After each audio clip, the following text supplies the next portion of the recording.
Africa and the world. Thank you for joining us this day on Talking Points, where we focus on matters that happen on the African continent. And indeed, for years, Africa has been tagged with or as an epicenter of war, drought, and much more. Yet it is a mineral-rich continent with so much more to offer.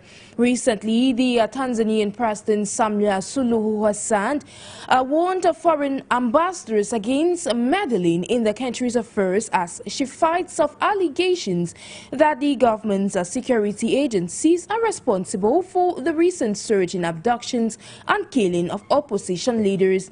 According to the South African, or better still, the East African nation's president, the remarks violated the April 1961 Vienna Convention on Diplomatic Relations, an international treaty that defines a framework for diplomatic relations between independent countries.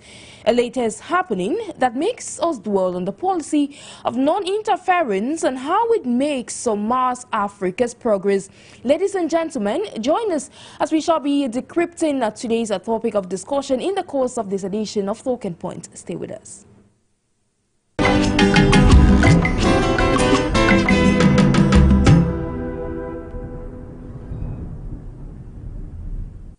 The policy of non-interference and Africa's progress, that is the menu for this day, ladies and gentlemen. Thank you for joining us. This day is always a pleasure to be in your company. Like we mentioned in our preamble, today we are discussing the advancement, or better still, the prosperity of the African continent in respect to the policy of non-interference. How is this going to improve, amplify, or better still, bring back Africa's progress is what we shall be focusing on this day. And of course, to unpack this, I'm being joined all the way from the U.S. by Dr. Stanley FONGOD, a PAN-AFRICANIST who doubles as an economist and the CEO of Creston FinTech. Thank you so much, sir, for joining us this day. Thank you so much, Sharon, for having me, and thank our viewers for tuning in. I hope today we will have a fruitful discussion as well. Absolutely, and of course we look forward to fruitful discussions as these discussions help in shaping or reshaping the narrative of the African continent. Meanwhile, we shall be joined subsequently by SHITTU, who is a digital news editor and journalist. We shall be joining us all the way from Nigeria. To quick start, deep dive into today's topic of discussion, or better still, the menu on ground. When you've looked at this issue of the policy of non-interference within the African continents, how did you, or what's your appraisal of this set policy, and of course as far as continents like Africa is concerned? I think it's a double-edged sword. It is something that we need to tread with carefully, and the reason for that is because even with the EU, one of the policies of the EU has been non-interference in other African nations, so that one nation does not have the autonomy to, or the power rather, to show up in another country and decides exactly how that country is run. I think that it has been a very good thing on the African continent, especially, you know, post the colonial era. And the reason for why most Africans are a little bit quite elusive when it comes to this issue of non-interference is because of the history, you know, that has been on the continent of Africa, especially when it comes to issues like the colonial era. So for me, it is a very difficult issue to handle. It is extremely, quite delicate, because we have to be able to find a balance as to when there is interference and when there's not interference. And the reason is because there are clear-cut situations in certain countries that demands that there have to be interference. I don't think that any other thing comes to mind rather than the 94 genocide that took place in Rwanda. And if you saw what the posture of the West was when it came to the genocide, it was a matter of we can't do anything about it, and so we're basically just going to stay on the sideline. You had people like Maryland Albright, who then Secretary of State for the United States, said clearly on television, on CNN, she stated that, you know what, there was no evidence of genocide, in Rwanda. Meanwhile, 100,000 people, 800,000 people rather, got hacked by Mercedes in 100 days. That's how crazy it was. So when we talk about non-interference, I think that we really have to maybe define that to state that if we have a country on the African continent that has gross violations, especially when it comes to, atrocities, on human life, we have to start talking about how we can be able to put an end, because obviously, if not, folks just get emboldened and they keep killing folks who are basically unarmed. I think in that regard, the non-violence interference on the non-interference rather on the continent of Africa, will not make sense. Rather, we will need some kind of, an interference. There are positive and negative aspects of this, but the reality is we have to cut the balance across the board. Definitely, we'll have to get to that point where we can strike a balance. But still, you cited the case of Rwanda with regards to the 1994 genocide that happened in the East African nation. In that regard, when you look at this policy of non-interference per se, how do you think that there should be some sort of policies or stringent measures that are put in place in the bid to redefine what it means? At what point is a foreign party being able to interfere into the affairs of another nation, like was the case of the Rwandan genocide back in the days? I think that we need to come into a place where we fully understand what it means when a nation, maybe like what was happening in Rwanda, is in a state where no one can help. Well, you have to have foreign actors on the ground. You have to have military intervention, because human life is literally being wasted like it did, like it was the case in Rwanda. We have to look at, a case like when there is mass genocide taking place in the country, when there are gross violations of human rights. I think that, that becomes the template for which it is that we need to be able to get in and try to mitigate the situation. Well, that which we will just allow dictators, we will allow people with absolutely, no regard for human life to continue taking human life, because obviously they are shielded by this whole entire concept, of non-intervention. We have to be able to make sure that we put an end to that. And I think that there is also this other issue of non-indifference. So if you discover that there is a country that is, there are gross human rights violation, or maybe there are unconstitutional change to government, which, in this time and on the African continent, when we talk about, coups, it depends where the coup is happening. Do you imagine how funny that is, that we talk about democracy, but then at some particular point in time, when there's a coup, we turn our eyes somewhere else because we are like, oh, finally, maybe somebody's about doing something. But that comes as a result of the unconstitutional way in which most countries have handled their constitution, especially when it comes to the issues of elections, when it comes to the issues of, political violence, when it comes to the issues of suppressing the press, when it also comes to the issues of corruption. We have to be able to find ways in which we say, you know what, there cannot be an issue. We cannot just turn a blind eye when these things are happening in these nations. There has to be some kind of an interference. And so maybe on the African continent, I would say this. Let the AU, the African Union, be responsible for what happens on the African continent. What I would hate to see is some countries outside, of the continent of Africa, show up telling us what we need to do. Because obviously, once that happens, even me will scream racism, even me will scream, the colonial era, powers are back. I think that we are matured and old enough to handle the issues of the continent. Absolutely, and of course, it brings us to a point where Africa needs to realize that it can take its own things into its own hands. But then, Africa does have the right to decide the kind of partners it brings into the continent.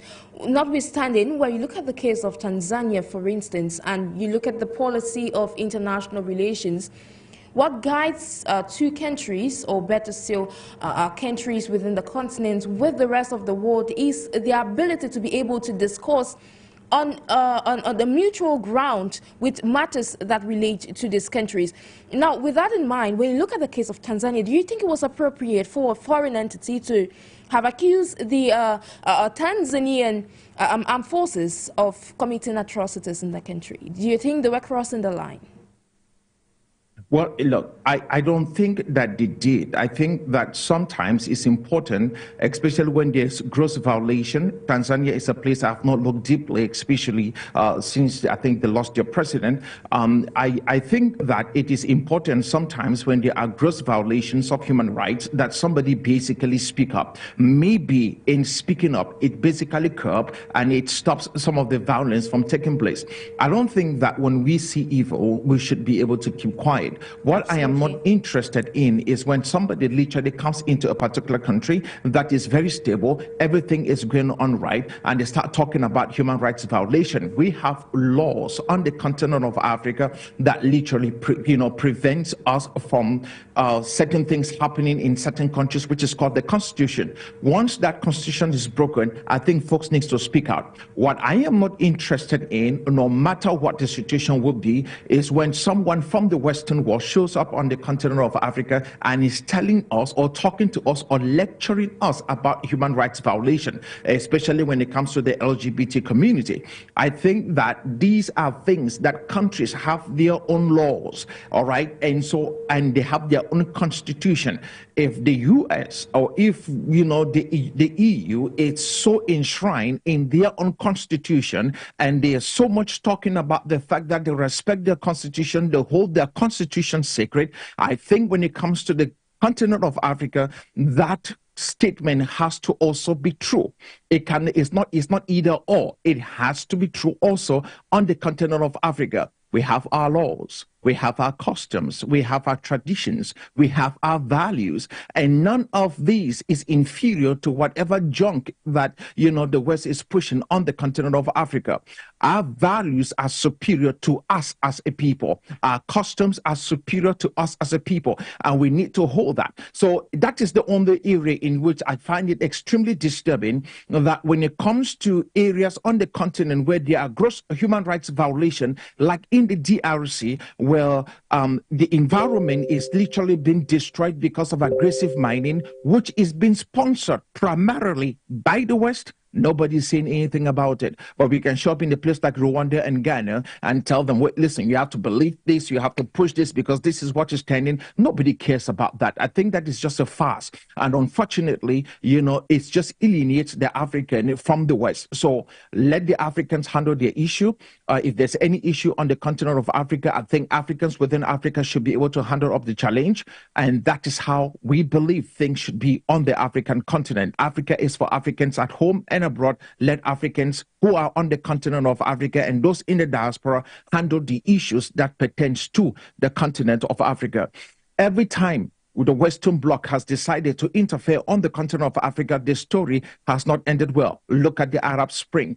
Look at exactly what happened in places like Libya. Look at what is happening in the Sahel as a spill out of whatever madness has taken place in a place like Libya. And so those in the Sahel are suffering because of the jihadis that is moving down, deep from the Sahara into the Sahel and creating all kinds of terror. We have groups like Boko Haram, Al-Shabaab. We have all kinds of, a buffet of issues with terrorist organizations that is happening on the continent of Africa. And you can trace this to one particular location in the world, the West. Whatever terrorist activity is actually happening on the continent of Africa is the making of the West. This includes Al-Qaeda, this includes the ISIS, this includes Boko Haram, this includes Al-Shabaab. So whichever way you look at this, let Africa be responsible for Africa. Let Africans step up to the plate and do what Africans will do for the benefit of the African with an Afrocentric mindset, with an Afrocentric perspective. Boils down to the unusual slogan that Africa can solve African problems through African solutions. Back to the case of the 1994 Rwandan genocide, which you brilliantly evoked at the beginning of this conversation. when you look at the Rwandan genocide that happened in the East African nation, during the days there was this firm policy of non-interference between the African Union and, of course, African member states. Do you think that what happened in Rwanda, when you look at this set policy, could it have highlighted some of the shortcomings of what this policy has done, not just to the African Union, but in fact in terms of relations that do exist between African nations? No, I think that one of the greatest atrocities on human life was actually that genocide. And the reason for that was because that was a place where the United States of America could have done what, was needful. Unfortunately, since the Bill Clinton administration had a huge scandal in a place called, that was Somalia, all right? Remember Black Hawk Down in Somalia? As a result of what happened in Somalia, that was the first time they actually came in contact with Al-Qaeda in Somalia. That precipitated what happens in Rwanda. So when it came to the issues of Rwanda, where they didn't want the bodies of U.S. Soldiers being hanged on bridges in Somalia, they did not want that scenario happening in Rwanda. They specifically said that there was no genocide happening. Had it been the Clinton administration invoked the fact that there was mass genocide taking place in Rwanda, the U.S. Congress was ready to be able to send U.S. military men to show up in Rwanda and to stop the killing. But that was not said because Bill Clinton was more focused on his political career and, to be able to somewhat look so good to the rest of the world at the expense of those who were being massacred, in Rwanda. So the notion about non-violence basically, had no place. We had a man named Kofi Annan, who was an African from Ghana, who had who had the power to be able to push the United States, for this to happen. But unfortunately, he too said his hands was tied. And I absolutely think that the greatest pain to me and to the African was the fact that there was an African at the United Nations who had the power and the capacity to have made the difference. But before I get in trouble with Ghanaians, choose to do nothing. But it's just the reality of it, look, Kofi Annan dropped the ball, all right, period. I don't care what anybody says. Kofi Annan dropped the ball on the African.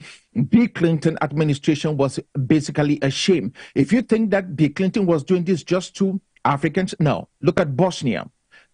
Marian Albright had the same posture when it came to Bosnia. And Marian Albright said there was basically no genocide taking place in Bosnia when there was also mass killing taking place in Bosnia. But I think that, that aside, time has come for us as Africans to be able to, basically state when it comes to the issues of genocide, the notion of non-interference does not exist. That flies out through the window. That is why the African Union must have a robust force on the continent that will be able to get in and put an end whenever genocide is taking place. Whenever we come together as the African Union, we give up a portion of our sovereignty to this particular bloc. We have to. That is the only way we function as a unit. We have to be able to give up a portion of our sovereignty so that we can be able to make sure that things that happen in Rwanda, in places like Liberia, in places like Sierra Leone do not happen again. We have to make sure that the conflicts taking place in places like Nigeria is absolutely, non-existent on the continent of Africa, on the East African bloc, in places like Sudan, South Sudan, North Sudan. We have to be able to make sure Southern Cameroon and Cameroon, we have to make sure that these things absolutely do not happen. If not, I'm afraid that there will always be conflicts on the African continent, that the African will say, this has nothing to do with me, and they will do nothing about it. And on the economic front, the consequences are always there whenever people move, all right, when trade routes are destabilized, whenever, small to medium-sized enterprises do not have the capacity to be able to ship their goods and services in particular area because of conflict, whenever there are conflict in areas where local investors are not able to participate in the market, and foreign investors are absolutely staying off because of how unstable that particular country is. It goes to push the GDP of every other of that economy down, and that is not good for the overall health of the economy. We have to be able to make sure that we put an end to this. We come out with solutions on the African continent that do state that in the case where there are gross violations of human rights, in the case where there are genocide, we have to do something. We have to speak up and make sure that that does not happen, which means sending forces and doing whatever it takes to curb the madness and make sure that people are not dying. It's all about preserving the interests of the African continent. And of course, we just got indications that Mr. Shittu FOWORA is with us this day. Greetings to you, sir. Thank you for joining us. Thank you for having me. It's always a pleasure to host you on the program. Meanwhile, like I was discussing with you, co-panelists, we're discussing today's topic of discussion, which centers on the policy of non-interference and Africa's progress. Now, with that, I've asked your co-panelists a couple of questions surrounding this topic. But then, in your opinion, as a digital news editor, or better still, one that is on the African continent, what did you say? What is the interrelation between these two terms, and of course, how does it relate as far as Africa is striving to create the continent it wants?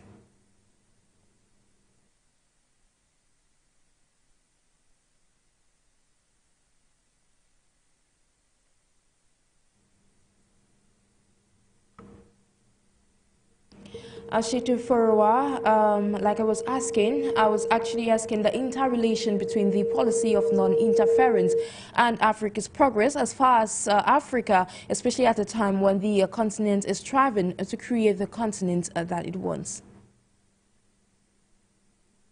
Said that actually that unfortunately, the connection or connectivity non-interference. Yeah, please proceed. And for this reason,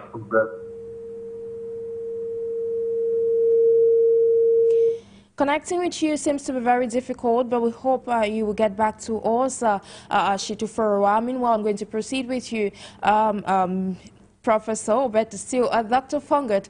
And now, Dr. FONGOD, you listened to, initially you mentioned what happened in Rwanda, and of course, I recall that the Rwandan president had cited some of this during Kwibuka 30 that happened in the East African nation, and earlier on you equally mentioned that Africa, or better still, African countries reluctant to surrender some or part of their sovereignty to the African Union. And in cases like these, for Africa to be able to get to that point of where it wants to be, African nations need to take this bold step. Now, we have cited in numerous editions that this boils down to the political will of these nations as far as taking decisive measures or decisive steps in taking Africa forward. With this in mind, do you agree that it's imperative for Africa to be able to, as a surrender part of its sovereignty towards the creation of this a single force or standby force, which is cited, that's going to go a long way in not just curbing conflicts across Africa, but it's equally going to contribute in eradicating, or better still, putting a standby place of where this policy of non-interference is supposed to be? Absolutely, and I think that that would be the arbiter of a more balanced approach of policy on the continent of Africa when it comes to the issues of non-interference. I think that we need to be able to find middle ground, and one of the ways in which we should be able to find that middle ground is by creating the standby force. And I think that the standby force will ensure security, it will ensure that there is peace, it will ensure that there is human rights, that human rights is respected across the continent. We need to be able, to put this in place. The reality is this, that once the African fully understands that this has nothing to do with their individual nations, that it is for the collective, it is for the good of the continent, I think every nation on the continent of Africa will be able to sign up for this. If we have done so with the African Union, we just need to take it a step further. And the reason is because it is extremely quite difficult for us to achieve the Pan-African agenda if we do not start by literally handing over some form of sovereignty, by creating this force so that we can be able to maintain peace and prosperity, on the continent. We need to do that. I think that there has to be the whole issue about sovereignty with responsibility. We can no longer talk about just sovereignty, maintaining our sovereignty, if responsibility is not at this core. So which means we have to be able to find ways in which we start making sure that even internally, as we talk about, our own individual governance, we have to make sure that, electoral fraud issues where people just basically carry money with corruptions like there's no tomorrow, and push them in Swiss banks and all of that garbage is not occurring in these nations, because this is some of the reasons why we always have internal conflicts. It always has to do when the press has no voice, all right? The press is being stifled, to say whatever it is that the government wants them to say, or those in power wants them to say. It's always on the issues of corruption, where the masses see themselves dying in poverty, lavishing in poverty, while a few select, folks are living the good life, all right? So with that being said, the internal governance has to be strong, and we must also find ways in which we maintain, the African peer review mechanism, which means that one country checks another country to make sure that whatever it is that they're doing is sensible. That means one country says, or an organization says, look, this is what you're doing, all right? We don't think that this is right. And this is where, the issues of free and fair elections basically come in, where they're international observers, Africans, not Europeans, Africans, okay, becomes the international observers on the African continent for African elections, that we're able to make sure that, hey, look, listen, this elections was free, was fair, or this elections was not free, it was not fair. So the voice of the people, which is what democracy is heard, not the voice of the minority, all right? The voice of the people, because if the voice of the people is heard, then it pushes those in power to do what the people wants. And then it goes to push the country, so that these countries begins to compete with the rest of the world in the 21st century when it comes to issues of trade and good governance. Not that we basically have the stalemate we have had in so many African countries for so long a period of time. Much, Dr. Fongod. Now, back to you, Shittu, hoping that connection has been restored. I was asking earlier on that how would you interconnect the policy of non-interference with Africa's progress, especially as the continent is striving for its own advancement? Yeah, so basically, non-interference in the African concept aligns with international standards, international charter, and UN standards. It is expected that every sovereign state is truly independent, and no other nation interferes with the domestic affairs of that nation. However, because of the way Africa has positioned itself, in a position of strategic disadvantage, it is being continually dictated to. So you have people putting it to us that we are insecure, putting it to us that we are suffering from food insecurity, trying to organize policies and ideas to see how it can work to checkmate, hunger crisis, to checkmate poverty crisis, to fix our electoral system, to fix our security and defense mechanisms. It is because we are always setting ourselves up for failure. So if we do not want others to interfere in the domestic affairs of our nations, we must live up to expectation. We must live above board. The world must see that we are able to follow the basics, that is expected of every sovereign state. I mean, when you look at what we do, in Africa, you begin to wonder, why do we have this version of democracy in Africa that does not exist elsewhere? Why do we have a closed civic space where people cannot air their views, where people cannot have, alternative political orientation, and that anybody who is, who does not align with the party at the center or the government at the center is an enemy of the state, which should not be that. So democracy should allow people to exercise their franchise, share their opinions, regardless of, what side of the political divide they belong to. So if we do not want interference, as the case may be, from other, nation states, then we must live up to expectation of what is expected of a nation state. Dr. FONGOD stated that Africans should be able to fully get engaged in the matters of their neighbors, that is other African countries. And of course, as we're discussing this, a policy of non-interference, when you look at the African Union or some of the shortcomings which we see on the African continent, do you believe that the African countries actually surrendering part of their sovereignty is going to go a long way in advancing the continent? We cannot surrender our sovereignty to other non-African states. If we decide to share, some understanding, it can be bilateral, it can be regional agreements, that is fine, but surrendering our sovereignty to other nations to dictate to us, to push certain policies in a certain direction will not be in the best interest of Africa. However, like I pointed out earlier, if we are not seeking for foreign aids, if we are not seeking for loans, if we are not seeking trade agreements that are at a disadvantage of the African person and the future of Africa, I do not see how some of these interferences that we complain about will hold water. But because we are always at the receiving end, like, someone once said, blessed is the hand that giveth than the hand that taketh. So if we continue to do, we will always be on the disadvantaged side of the divide. Absolutely, and it's often said that though the African continent has a lot to offer, sometimes it is regarded as a third party, or better still a second party. Now back to you, Dr.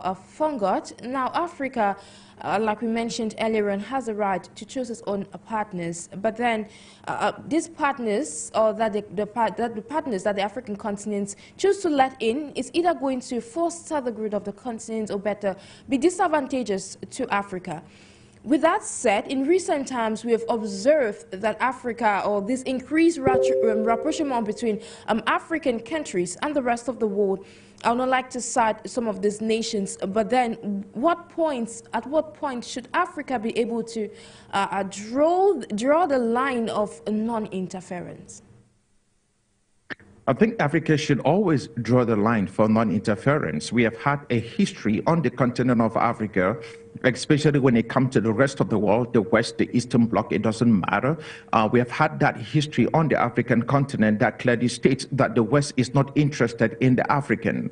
The blood of the African means nothing to the West. The gold, the diamond, the oil, the minerals, the rich resources that we have, lithium, bauxite, iron ore, that's what the Western world is looking for, not the interest of the African. And I think that it is quite it is a little bit demented when an African sits and feel that they are, somewhat,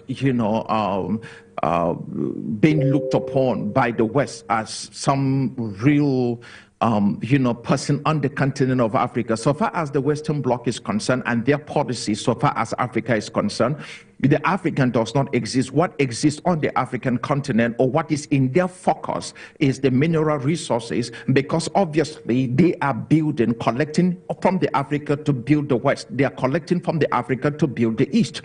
I've said this time and time again that we really need to be able to do something, especially when it comes to the issues of areas like mining. And I take mining because that is the window for the West interference or the East interference on the continent of Africa. It's all in the mining sector. If you look at the aggressive form of mining that is taking place on the African continent and what is taking place, and vis-a-vis what's taking place in the Western world, okay, the two is just two separate things. And so we have to fully understand that the life of the African is not as meaningful, to the person coming from the West as our minerals. So they will probably, if you place our minerals and you kept the African, guess who the Western world will want to save first? The Western world will want to save the mineral first, long before they save the African. They rather save the orangutan, they rather save the giraffes, they rather save, the elephants, long before the African is safe. And unfortunately, we can allow that to happen. So I think that we on the African continent need to fully understand that we are responsible for the life of the African, that the Africans at home and abroad, the Africans in the diaspora and the Africans on the continent of Africa needs to fully embrace the fact that no help is coming from anywhere else. And so there is no reason why we should be thinking about, some countries coming to interfere on what is happening within the continent of Africa.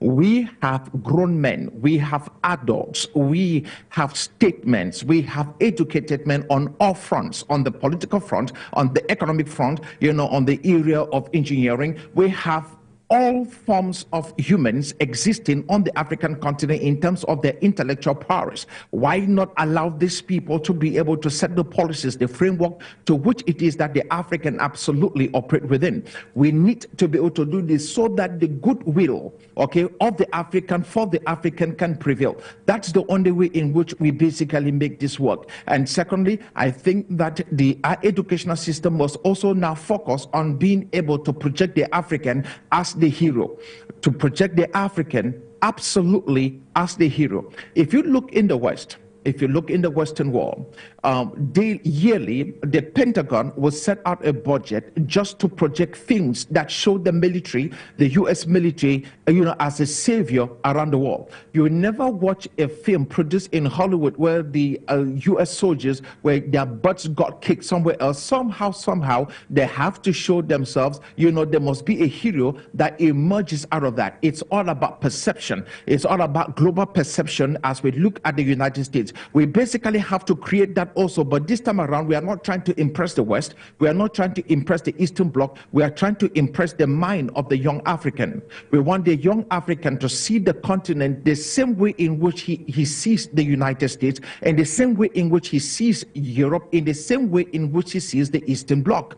The young African must be able to fully understand that the continent is home, that the continent is home to heroes, that the continent is home to great men like Mansa Musa, that the continent is home to great women, like Anne Zenga of Angola, that the continent is home to greatness like people like Kwame Nkrumah, all right? So that the African does not think that he has or she has to leave the continent to find safe heaven, in another country, that the continent itself is home and it is where everything good for humanity and for the African is happening. Once we begin to change the mindset of young Africans, I believe that we start changing, this whole entire idea where the African looks at whatever is coming out of the continent of Africa as being good, and whatever is indigenous or African is not that great. We have to appreciate our customs, our values. We have to appreciate our costumes. We have to appreciate our fabric, our dressing.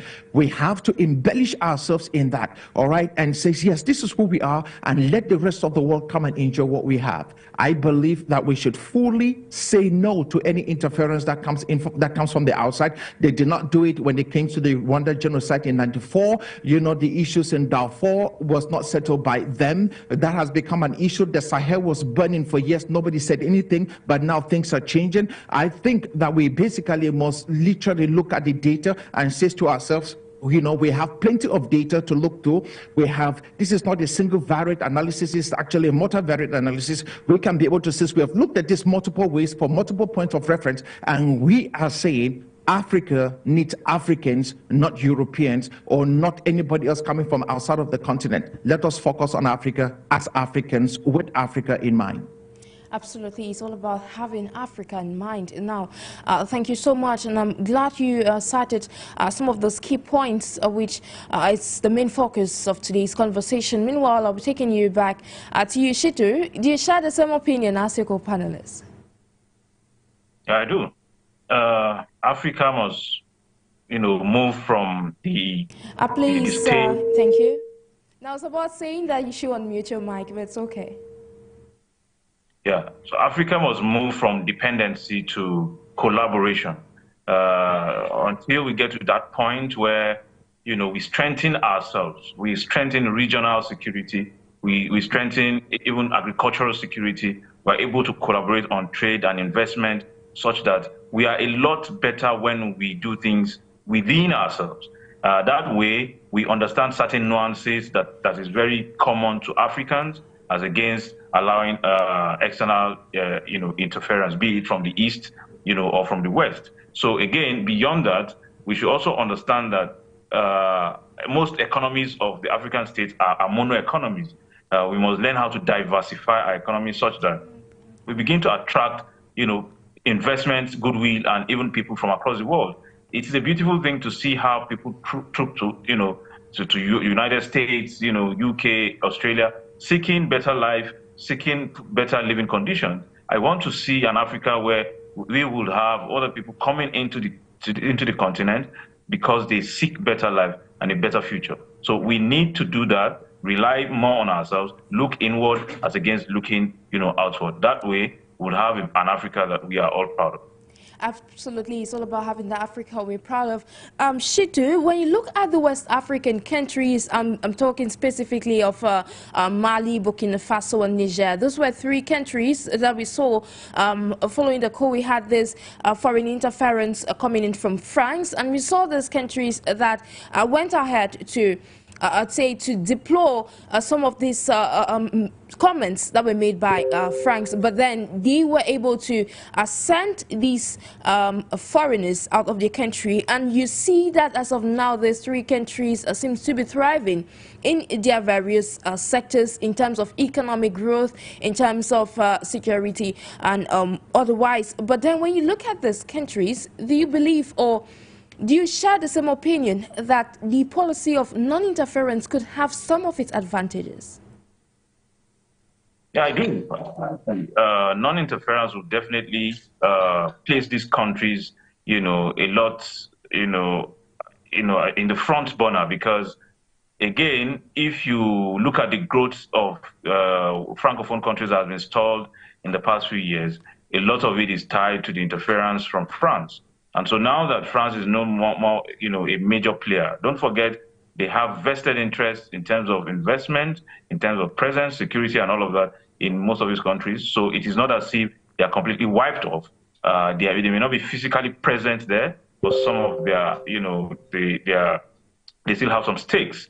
So these countries are beginning to have some breathers because nobody is dictating to them. Nobody is breathing down their necks to say, you must do things this way, you must do things that way. So that way, they have an independence of thoughts, and they are able to bring their best minds to focus on solution, rather than copycats and aping whatever decisions or suggestions coming from the West. Absolutely. Thank you so much, FOWORA. Now, to proceed with you, Dr. FONGOD, you heard what your co-panelists had to say, but could you cite some of the positive aspects away from foreign interference? Could you cite some of the positive aspects of the policy of non-interference? And better still, how can Africans better cooperate amongst themselves? Well, non-interference, I think in more ways, it's more about, preserving the preservation of the sovereignty of individual member states. Absolutely. And I think that is extremely very good, because obviously each country has its unique culture. The economy is different. Their political rallies are different, and custom norms and traditions within these countries are absolutely needed. On the continent of Africa, I think that our diversity, which is basically diversity not because we have to stay diverse, but diversity in unity, is what is it that we need. That is what makes Africa Africa. And I think that we need to be able to also push that nations has to be able to to preserve that sovereignty, in that regard. And I also think that we need to be able to find ways in which we encourage, non-interference on the continent of Africa by basically pushing on good governance. I think that it will be a plus that we have no reason to be able to look at any countries and tell ourselves we need to get into that particular country, because obviously they're doing what they're supposed to do and they're doing it right. I think that absolutely makes tremendous sense. We also have to be able to make sure that we are careful that whatever we're doing on the continent of Africa does not mirror image what we have faced, in the past in the name of this neo-colonial influence. You must make sure that that's not the case, because unfortunately, what might happen is that by the time we open up and say, hey, you know what, you can do whatever we want to do. There are always, even if the influence is not direct, it can still be indirect. And that is how most of this Western bloc has been having the kind of interference they're having on the continent of Africa. Most of it has been indirect. So we need to be able to make sure that we also curb that and allow countries to have such autonomy where they can do what they need to do, have their own means of self-expression, so that we can be able to say to ourselves that they are growing politically, that they are respecting their constitution, that there is free and fair elections in this country. I think that that absolutely is a plus, is absolutely not a minus. Now, to proceed with you, Shittu, back so to say, when you look at China, for instance, China, despite its trade and political relations with the African continent, has this policy of non-interference.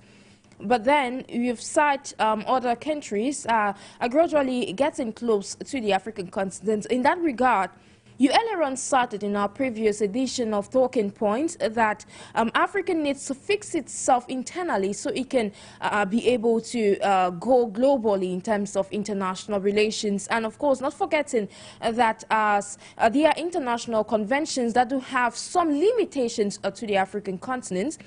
Can Africa take advantage of this policy of non-interference to foster its own growth and development? Absolutely. Africa must take advantage of the policies of non-interference. You will have seen in the past few years that a lot of African countries are moving towards, China, because China basically does not believe in interfering with the local, domestic, and political, engagement in the country. What they are interested in is a mutually beneficial relationship. That way, a lot of Africans would rather have, secure loans, secure relationship, bilateral relationship with China. We have the FOCAC, which has helped to cement the relationship between Africa and China, for example. Other countries can learn a few things from, what is happening between Africa and China. Again, even if there is no interference, there is something called influence. If Africa continues to rely on external, help, there may be some level of influence between, from China or whatever country we are relating to. So we must strengthen ourselves, promote good governance, as Professor Fongod has mentioned, promote good governance amongst ourselves, develop infrastructure, open up the space for business, and create a climate where people can attain the best that they have always aspired to be. So I'll stay with you, Shittu. We have the continent, while it's striving to get to that point it wants to be, to grow, to prosper. We equally have several foreign partners that are coming to the African continent in the best of wishes for Africa. Better still, we have Africa admits this growing need for Africans to collaborate, what I like to term multipolarity. There are several geopolitical stakes as we have these foreign partners that come into the continent. How can Africa position itself to a point where every decision it takes gets to benefit just the continent first? One of the most important things that Africa can do is to strengthen what I call mental infrastructure. Most of the time, Africans continue to talk about what it has in its earth, what it has in its soil, how it can mine, how it can, exploit its resources. The first resource is the mind. The human mind has a capability to develop a lot of wealth, a lot of insight, a lot of solutions to human problems. So we must focus first on investing deeply in education, enlightenment, because if you look at most African states, one of the factors that has caused a lot of setback to most African states is that it is defunding education. You will see that it's probably spending $1 billion on education this year, and the next year it has reduced the amount of funding it is giving into education. Therefore, if we continue to invest in education, we will have less reasons to complain about war, about crisis, about poverty, about poor agricultural yields, because our mental infrastructure will give us better ideas on improved agricultural system, on better preservation systems, on improving the value chain of agriculture, so that there'll be more people who will be living in a more mechanized, more scientific, more advanced method of agriculture, as against subsistence farming that doesn't take us anywhere. So we must invest deeply, seriously in mental infrastructure, and what is key about that is the education of the African child. Exactly, Shittu, and of course I believe Dr. FONGOD will align with that fact on investing in the mental education of the African populace. But then Dr.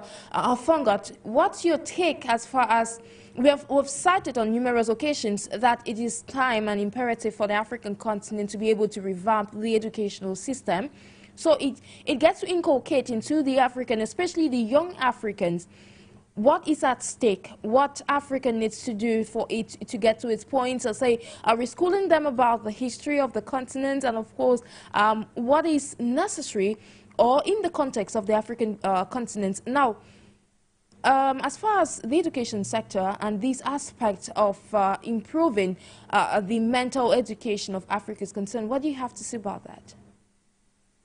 I think, my friend Shittu said it well, brilliantly well, that we need to be able to start farming, cultivating the minds of young Africans. We need to really start farming their intellect, in such a way that we prepare them and make them to become what it is, competitive in the 21st century. We really need to be able to do that. What that means for me is this, that we have to approach this from two fronts: the history of the African, and also to be able to make sure that the STEM courses are actually being full science, engineering, and technology, that we basically make sure that these courses are taught in our schools. The reason for that is because the world economy is rapidly changing. We are still, I don't even know where we are so far as the continent is concerned in terms of the industrial era in which we are in. We have basically moved into the fifth industrial revolution, which has, that's where we are right now. We are talking about artificial intelligence. We're just emerging out of AI, the Internet of all things, and we are now, fully enthroned in artificial intelligence.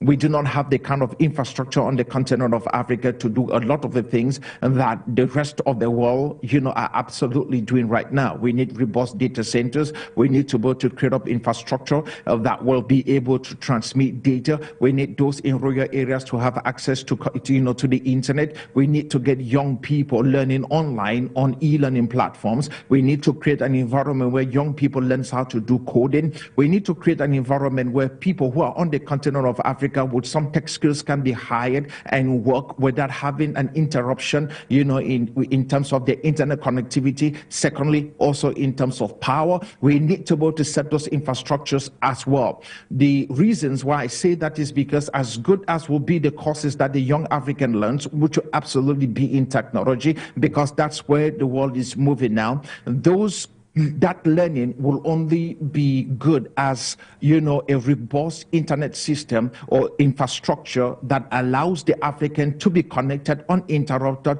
you know, on a 24/7 basis. If that was not going to be the case, it's going to be extremely difficult, you know, for us to start talking about learning, you know, things on the continent of Africa that will basically bring us to a place where we become competitive with the rest of the world. I think our educational systems for sure has to change. We must basically get early into specialization rather than having general education that literally means nothing. That absolutely you're not going to use knowledge that is totally useless rather than having enough general education and moving quickly into the areas of specialization. I think that we need to do this so that we can be able to improve the minds of the African and then improve the overall health of the economy by having more people participate in the economy rather than having people who carry, you know, ledgers and briefcases roaming the streets of Lagos, roaming the streets of Accra, Douala, Yaoundé, you know, Abidjan, Cote d'Ivoire, because they are looking for jobs. I think that we need to be able to prepare people who will exit our university circles, exit high schools, and be ready to be self-employed because they have enough skill to set up their own businesses, rather than people who will get out of school looking for whoever will hire them to train them to do the job that they studied in school. That's insane. I think we can do better. Thank you so much, Dr. Fongod. But I'll stay with you. As far as the African continent is concerned, you said Africa should be able to revamp its own education system so it gets to pave a way in fostering the development of the continent. Like you said, it's good to invest in the private sector. Now, I will ask again, because I know I've asked this a couple of times in the course of our numerous editions, but then how can Africa foster this undivided solidarity amongst itself while it's headed towards the direction of a united continent? I think a united continent is possible, and I think that the idea is for us to fully be able to understand that this is who we are as Africans and how we can be able to help ourselves get into a place where we look deeply into the African and says to the African that you are my brother, you are my sister, this is who we are, our continent is our home, there is nothing else, you know, we are basically 54 nations on this continent and there is nobody is coming. I hope those guys in North, those, you know, in the Arab belt, I hope they understand that. But if not, that's okay. With those of us in sub-Saharan Africa, we really need to be able to understand that no one is coming, that the salvation of the continent is actually with us. I think that we need to be able to help the African understand that the African is Africa's salvation. The savior you're looking for, the ones you have been waiting for, is staring at you right in the mirror. You are the answer, you are the solution, you are the ones you have been waiting for, and anybody else you think will come or is coming to be able to become the savior that you expect, no one is coming, because what you have been looking for, it's you. You are the one responsible to basically take us to the next level. You are the one responsible to push our civilization forward. You are the next engineer to build up a robust system on the continent of Africa that get each and every one of us to work and get the rest of the world talking. You are the next medical doctor with the latest, you know, idea in cancer treatment, with the latest idea in fibroid treatment. You are the one that the world has been waiting for the research, but the vast, you know, for the vastness of the African rainforest, you know, and the savanna that we have enough plants on the continent to be able to come up with natural methods of healing, you know, rather than the chemicals we take, you know, in the pharmaceutical companies around the world. I think that young Africans need to be able to understand the vantage point they have on the African continent and tell themselves that they are responsible, you know, for the salvation of the continent, and as a bloc, you know, for whatever it is that the world will benefit so far as the African is concerned. If you have watched the movie Black Panther, this absolutely will just become the utopia. We can create that utopia on the continent of Africa, Wakanda. We can create that utopia and become, you know, a place of where the world comes. We can become the destination of the world, not just in terms of tourism, not just in terms of trade, all right, but we can absolutely become a big exporter, not just of raw materials. We can also become a big exporter of ideas. We can become a big exporter, out of the continent, in relationship to the skills and development that we create with goods and services. I think that there's a lot that the continent has to offer. And in that regard, I'm quite optimistic that great things will happen and great things should happen for that matter. Absolutely. Of course, it's in the best of interest of the African continent. Back to you, Shittu. Now, what's your take as far as Dr. Fongod's contribution is concerned in line with Africa's advancement? I agree, in principle with all that he has mentioned. I also want to add that Africa will need to rely on a tripod, a better defense system, an improved governance approach, and agriculture and education. Now, why this is important is that a nation that cannot feed itself cannot survive. It will rely on, support from outside. Education is key because that is the only way we can break away from the, poverty that has held people down, the kind of governance that has made people not to be able to aspire to be better. We also must improve our governance style, because the moment we don't improve on our governance style, there'll be poverty in the land. And when there's poverty in the land, there'll be need for us to secure the countries. We are going to be spending more on security if we refuse to educate the African mind. Therefore, there needs to be a balance between good governance, the education of the African mind, and the security that we intend to provide. If we have people having access to quality education, quality life, food security, we will not need to worry about who is taking up arms, who is trying to rob, who is trying to cause chaos in the system, because everybody has something meaningful and useful that is preoccupying their minds. However, if the system favors a few persons, such that the governance style favors just a small team of people, a vested interest, especially at the expense of the larger population, there will be a lot of chaos, a lot of disconnect, and a lot of tendencies for coups, instability, and all of that, for which we'll now rely back on our security. So there's a need for us to balance these three in order to have an Africa that we all pray and hope for. Absolutely, a need for Africa to review and have a solid defense system, maintain its good governance style, invest in agriculture as well as education. Meanwhile, I will proceed, Shittu. Now, I was asking your co-panelists of how Africa can become a united front, one that is, or could create this undivided, solidarized, or better said, solidified front. Now, in that regard, what's your own opinion as far as that is concerned? And do you believe in the power of unity in diversity for the better good of the continent? I believe there are a few things that African nations can do, most of which has been explored by experts. And, it has been the talk on the lips of many African thinkers. But you see, Africa cannot develop without infrastructure. I want to be able to leave Lagos someday and, just travel by train to Yaoundé. It should not be difficult. The same way it is obtainable in other, in the first world, where you can travel across 3 countries by rail, cheaper, faster, without much disturbances and cost. Therefore, if we improve on infrastructural development from within and within the regions, if we improve, on regional collaboration, such that instead of going outside to seek for assistance and help, we're able to find help from within ourselves. If we're able to leverage on democratic ethos, such that we do not need to force people into a political decision, but allow the space such that the best minds are able to come into the political space to govern the people. If we're able to diversify our economies, what it will mean is that we can see ourselves as co-partners, co-travelers, in this shared destiny.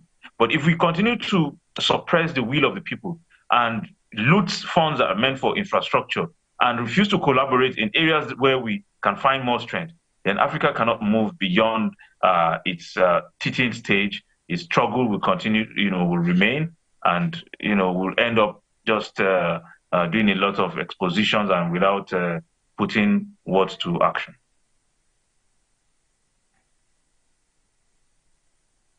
Yes. The point where it wants to be. Now, how do you think the African continent can design that continent which intends to be in every aspect that cuts across, be it from economic to digital to political and otherwise? Communication, communication, communication. The more we talk to ourselves, the more we share these ideas, the better. I mean, every problem that an African country has, there is an existing solution somewhere on the African continent. But when we do not communicate, we seem to seek for solutions far away from our soil. That is when we begin to have unnecessary interference. So I see us, getting better from communication. Again, there are lots of cultural exchanges we can have. That way, we begin to understand ourselves better. I see that a lot of countries on the continent consume content from Nollywood. It's fine, but I want to also see that we're able to share our content. Let's have content from North Africa, which is slightly advanced than other parts of Africa, as I have seen over the years. We should be able to see content from Southern Africa, in Central Africa. We should be able to borrow ideas from Central Africa to, into West Africa. That way, these cultural exchanges, both in our media, in our content, in our, we begin to understand ourselves better. Adopt some of the ideas that work elsewhere, and you begin to see an Africa that is becoming, a little more homogeneous. Thank you so much, Shittu. Meanwhile, we're gradually coming to the end of today's edition. Ladies and gentlemen, if you're just joining us today, we're discussing on the policy of non-interference in regards to, with regards to Africa's advancement or Africa's prosperity. Meanwhile, we've been talking in the course of this edition with our guests on how Africa can leverage its own potential for the growth and betterment of the continent. So, to you, Mr. Shittu FOWORA, when you look at Africa, especially with the numerous challenges in terms of security, in terms of energy crisis that the continent is facing, do you think that Africa can be able to leverage? Because yet we mentioned that Africa is a mineral-rich continent, yet we highlight that Africa sometimes should not have foreign actors get to interfere in the affairs of this country. But we look at some of this crisis ongoing on the continent. Do you believe at some point it is necessary for, say, this interference? So most times what happens is the way the governance style. The governance style, on the continent creates a lot of disharmony, distrust in the system. I can bet my last couple that the average Cameroonian wants a different government in his country, considering the amount of, decades of governance from one family. So it's the same with some other African countries that, that you have democracy running in the countries, but what sort of democracy? Where people cannot vote, where people are afraid to come out to vote, where people are afraid to express their political views, where people are harassed when they come out to exercise their franchise. So unless we do, what sane people do, we will continue to expose ourselves, to these fault lines, so that others in the world will see us as people that they need to rescue. Look at what is going on in Somalia and Sudan, for example, where millions of people are suffering, acute food crisis, such that it is a scandalizing shame on the African continent that we're unable to rescue these people. But again, what is happening? The lack of investment in education has caused some people to be dissatisfied with the system. They have taken, pushed the democratic government out of power, and you have military leaders who are trying to test, the strength of their guns. And while they do this, education is left. In fact, Nigerians and other Africans had to be evacuated from Sudan the other time because of the war and crisis. The food security has worsened. The human capital has been, depleted. The human development indices has also worsened. So I say it again, until we are able to balance the three, on the tripod of good governance, of education, and of security, unless we're able to balance these three, we will continue to have this circle of problems reoccurring. So we need to do better by ensuring that we open the space to, for everybody to be able to participate without fear of favor. A lot of Africans, in the first world, are able to aspire to even become leaders in those countries. Africa has to change, adopt best practices, and make sure that people are able to aspire to be better, citizens. And of course, it's worth noting that each and every African does have a role to play as far as contributing to the growth and development or emergence of the African continent is concerned. To wrap up with you, Shittu, in the course of today's edition of Talking Point, what would you say is the way forward as Africa strives to become independent in the different aspects across the continent? With this policy being in place, while Africa struggles, what would you say should be a take-home message for every African, be it leaders, be it African listening or watching this program at the moment? We should believe in a unified future, a future that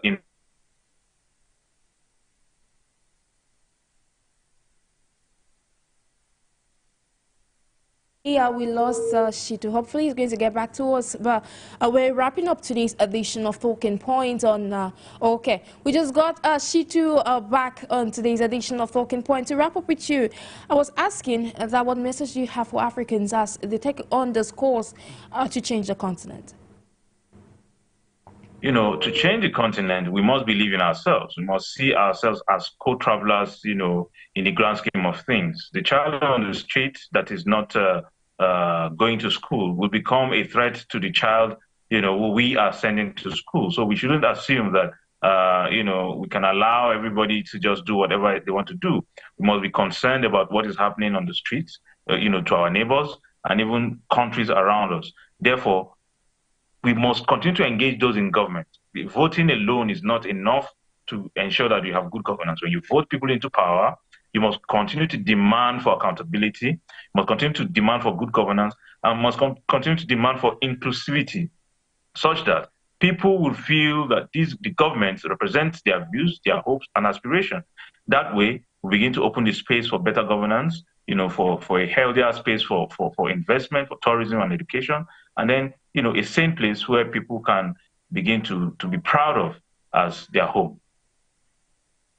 Thank you so much, Shittu FOWORA, digital news editor who joined us all the way from Nigeria. Thank you immensely for taking our time to be with us this day. Thank you so much. Thank you for having me. I will quickly not go without acknowledging the brilliant contribution of Dr. Stanley, a Pan-Africanist, economist, and CEO of Christian FinTech, who took our time to join us on Talking Point. Ladies and gentlemen, you watched us on 4U television, and while you were listening to us over the airways of FM and 96.3 4U Radio Africa. It's on this note that we shall be drawing down the curtains of today's edition of Talking Point. We believe you learned a lot from today's exchange, but meanwhile, I'll leave you in the company of our numerous programs. Bye-bye.